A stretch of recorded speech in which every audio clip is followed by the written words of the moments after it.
इस horror story में एक ट्रक ड्राइवर और एक ढाबे का जिक्र किया है। ये ढाबा कई सालों से वीरान पड़ा है क्योंकि इसके बारे में भूतिया कहानियां प्रचलित थी। कहा जाता है कि इस ढाबे में कई साल पहले एक खौफनाक हादसा हुआ था, जिसके बाद लोग वहां जाने से कतराते हैं। अगर आपको ये हॉरर स्टोरी अच्छी लगे तो वीडियो को लाइक कर देना। तो चलो आज की हॉरर स्टोरी को शुरू करते हैं।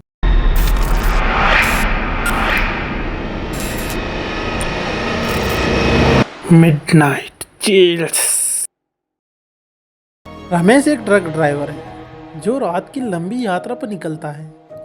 उसकी डिलीवरी रात के समय में है और उसे किसी तरह इस सुनसान ढाबे के पास से गुजरना पड़ता है। जैसे ही वह ढाबे के पास आता है, उसका ट्रक का इंजन बंद हो जाता है।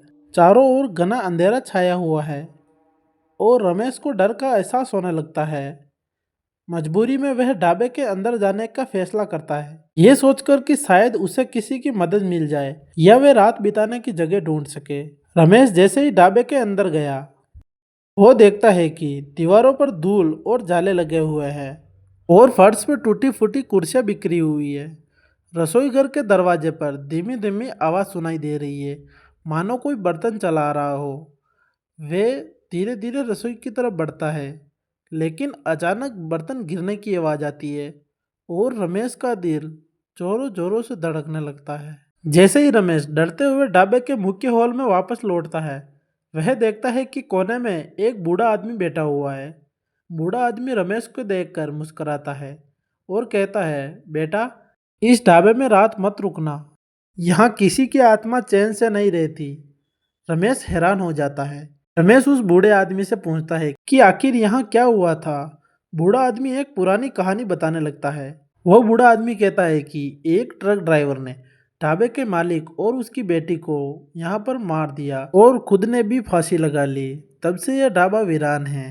रमेश को लगने लगता है कि इस बूढ़े आदमी की बात सिर्फ डराने के लिए है, लेकिन जैसे जैसे रात बढ़ती है, अजीब अजीब घटनाएं शुरू हो जाती है। दरवाजे अपने आप बंद हो जाते हैं, खिड़कियां अजीब ढंग से हिलने लगती है और कभी कभी रमेश को किसी महिला की परछाई दिखाई देती है। उसे लगने लगता है कि शायद बूढ़े आदमी की बातों में सच्चाई है। वह बूढ़े आदमी को ढूंढने की कोशिश करता है, लेकिन वह उसे नहीं मिलता है। रमेश जैसे ही ढाबे के बाहर निकलने की कोशिश करता है, उसे किसी के रोने की आवाज़ आती है। आवाज़ की दिशा में बढ़ता है और देखता है कि इस ढाबे के पिछले हिस्से में एक पुराना कुआं है। कुएं के पास एक लाल रंग की साड़ी पहने एक औरत की धुंधली परछाई खड़ी है जो रो रही है। जैसे ही रमेश उसके पास आता है, परछाई अचानक से गायब हो जाती है, लेकिन रमेश को महसूस होता है कि कोई पीछे से उसे देख रहा है। वह मुड़कर देखता है तो उसे सामने एक बूढ़ा आदमी खड़ा दिखाई देता है। ये वही बूढ़ा आदमी है। वह बूढ़ा आदमी रमेश को बताता है कि वह खुद उसी ट्रक ड्राइवर की आत्मा है जिसने ढाबे के मालिक और उसकी बेटी की हत्या की थी। रमेश को अब समझ आता है कि वह खुद एक भूतिया जगह पर फंस गया है और यहाँ से निकलना आसान नहीं होगा। रमेश अब डरते हुए ढाबे से बाहर निकलने की कोशिश करता है, लेकिन जैसे ही वह दरवाजे की ओर कदम बढ़ाता है, दरवाजे अपने आप बंद हो जाते हैं और कमरे में अचानक से ठंड बढ़ जाती है और रमेश को महसूस होता है जैसे मानो कई आत्मा ने उसे घेर लिया हो। रमेश पूरी कोशिश करता है कि वह किसी तरह से बाहर निकल सके। तभी वो वहां पर पड़ी एक पुरानी किताब को देखता है जिसमें ढाबे के मालिक और उसकी बेटी के बारे में कुछ लिखा हुआ है। किताब में लिखी बातों से उसे पता चलता है कि अगर वे किसी तरह कुएं के पास रखी एक पुरानी चाबी को खोजकर ढाबे का एक गुप्त तहखाने का दरवाजा खोल दे तो शायद वे आत्माओं को मुक्ति दिला सके।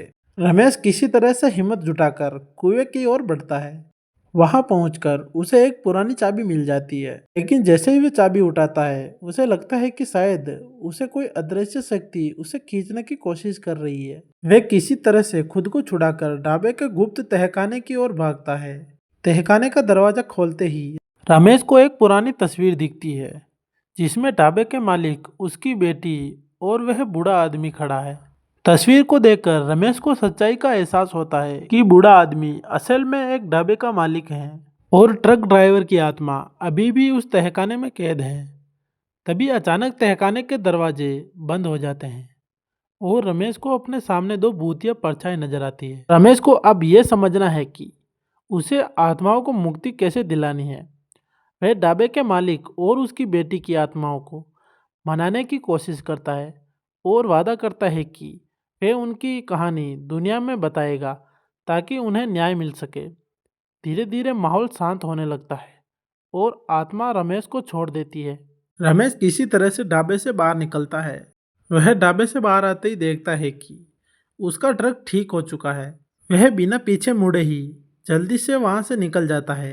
रमेश के वहां से जाने के बाद वो ढाबा फिर से उसी तरह से सुनसान हो गया था जैसे पहले था।